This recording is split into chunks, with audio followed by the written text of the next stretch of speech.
So there was a recent change to Gwendolin that, I'm not gonna lie, I think I underrated, or rather I glossed over that buff because it didn't look like it was as strong as it actually is. That is to the heated up. As you can see, damage has been increased on it across the board, aka that flame attack, but the change I want to highlight is the one where Gwendolin's attack rate no longer reduces the heat up frequency.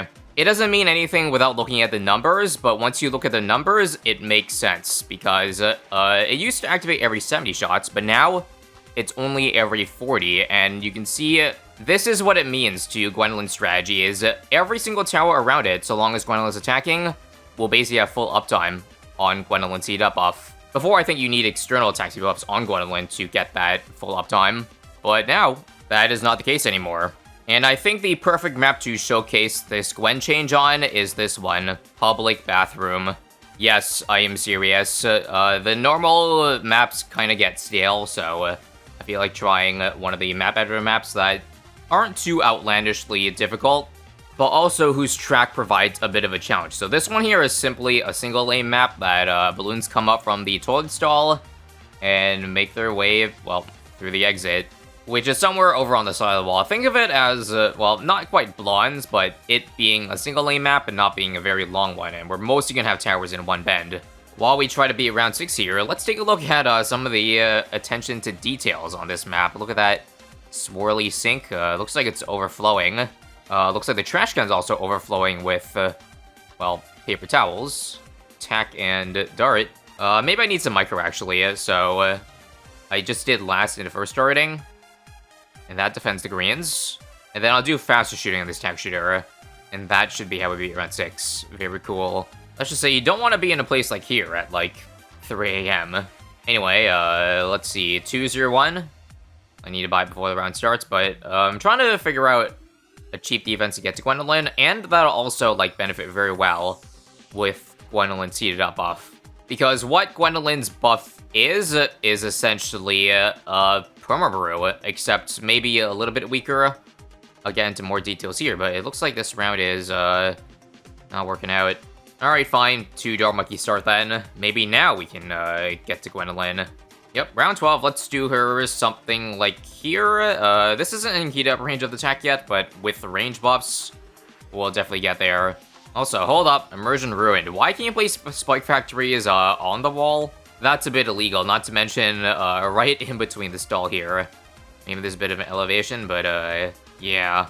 This is no Picasso here. So what I'm trying to save for next, without really buying much else, is the Super Monkey, because that's actually the best energy now in my IMO. I don't think this can save for it straight up though, right? Nah, I used my Gwen cocktail last round. I'm so close though. Well, I guess we'll just ruin our immersion then. Spike Factory to the back. That should just be an easy clear now, right?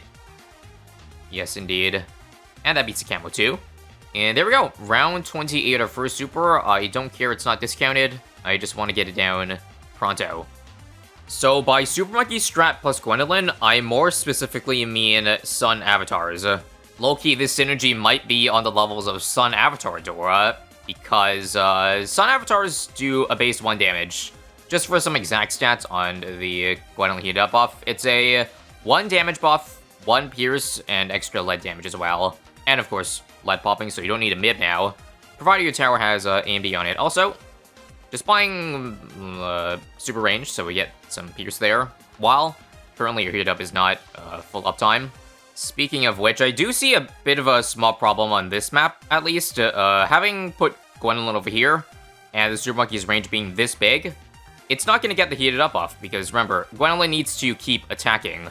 But there's going to be a long track length at the start of the round where we're not going to get no buff, because, well, Super Monkey's all the way up here. Also, let's just try Epic Range this round, and see if that's enough. With Cocktail, please pop. Nope. Well, if 1 super is enough, let's try 2. And that should do it. Easy. I don't know if it's worth maybe using a Chinook to move Gwendolin higher up or near the front. Although alternatively, we can just use the level 10 ability to start the round, because level 10 activates heat up throughout the entire map, which is kind of a weird situation to use it in, but low-key, it might just work.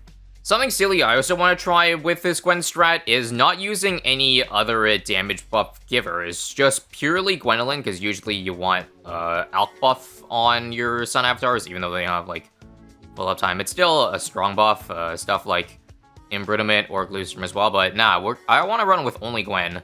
And then just use the money to spam as many Sun Avatars around Gwen as possible. I really hope she gets a lot more range come level 20. I know level 11 says it gives more range, but hopefully it's more than that. I don't remember exactly, but if I recall, it doesn't get that big. Anyways, that's our first Sun Avatar. Don't worry, I will buy knockback on one of them, just not these ones here.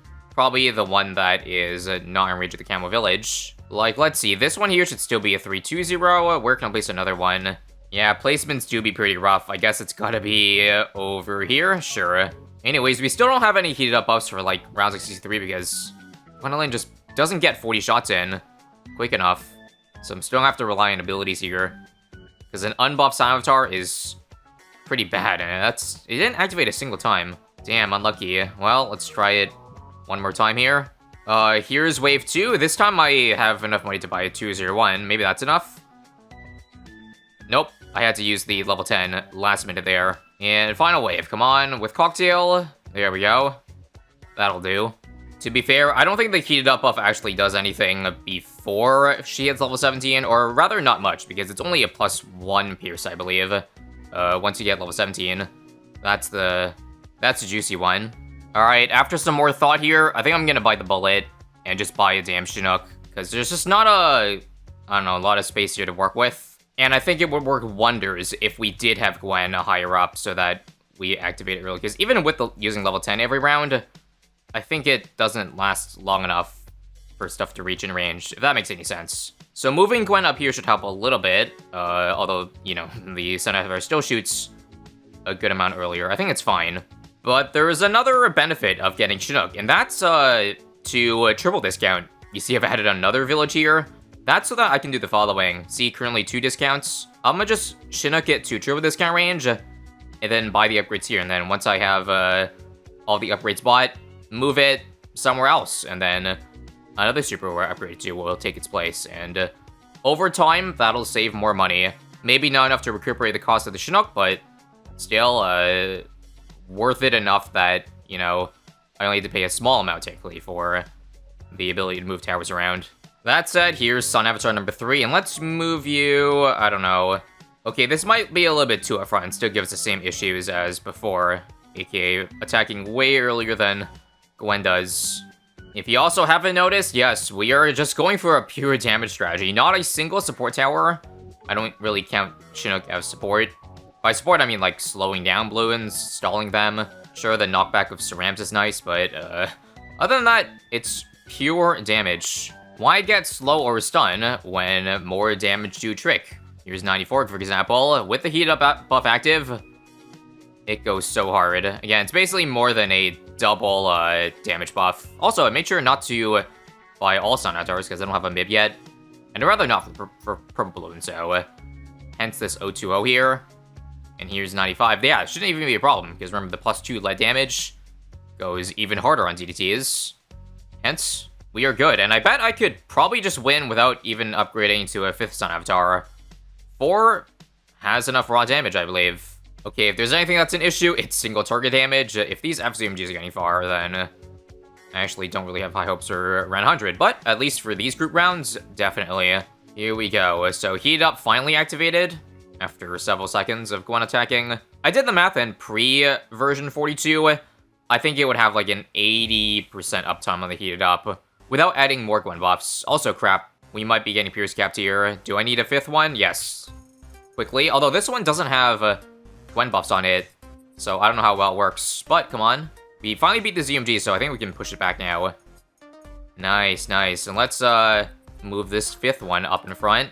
Over here you go. Also, crap. We barely have enough DT damage here. And time for round 100. This is one of the situations where I will, use the level 10 now. Just so we get that out of the way. Looks like each Sun Avatar is doing about 200, so 1000 DPS on the pad. Still don't think it's fast enough, unfortunately. Good try, although don't forget, we still have, $8,000 left. Or maybe this can clutch up? No. Gwen stops attacking. And we also don't have enough track length there. Close, though. Let's try this, actually. This is sadly not triple discounted, but I have to just get it anyway, because I don't have the Chinook ability. But what if I just got a 0-2-0 ahead of time? Never know if that extra 1.2k damage will make a difference. Come on. Nope. Alright, fine, let's give in. 4-1-0 Ice Tower. This will now make our Sun Avatars do 3 damage with the help of Gwendolin. So percentage-wise, Gwen's buff is worse, but it technically still adds the same amount of damage, like, well, as a flat number. And holy crap, that's a huge difference. I knew I was missing out on, well, a very important thing there. Although, still leaks the Cerams. I know what we need. How about just a P-Ment ring for more range, so it gets the plus damage even earlier. And also, I think I'll Chinook the knockback super last minute. This one doesn't see the exit. How about this? Come on, clutch. There we go. And GG. Although, I want to see how long this army of Sun Avatars can continue for. Because not gonna lie, it's pretty funny. Okay, unfortunately, I think our raw damage adventures is over now. Because there's no way we can do this much damage to FZMGs without slowing them down. So how about one of these things? I heard they're pretty good, right? Well, let's put it to the test here. Unfortunately, I think this Sun Avatar that I moved is no longer in the heated up range. So I had to use level 10 there to activate it. Come on. Nah, not enough DPS. Okay, how about one more try here? This time, we move the glue up front. And then move this down here so that it gets better angles for the exit. And let's see, level 10 now. Nope. Still not good enough, I don't think. Unless... Oh wait, I never mind. I spoke too soon. I'm surprised that worked because these rounds are just so dense. It's not even funny. I didn't think there'd be enough in the tank. I don't think there's enough in the tank over here either for 104. Or maybe I'm wrong. Okay, I am wrong. Okay, this part for sure though. Oh my god, look at those Cerams just going by. Okay, one last try here. Nope. Map too short, I guess, but you get the point. The fact that this raw damage strategy worked for 100 rounds in the first place was pretty funny. That'll teach me to pay more attention to some of the patch notes.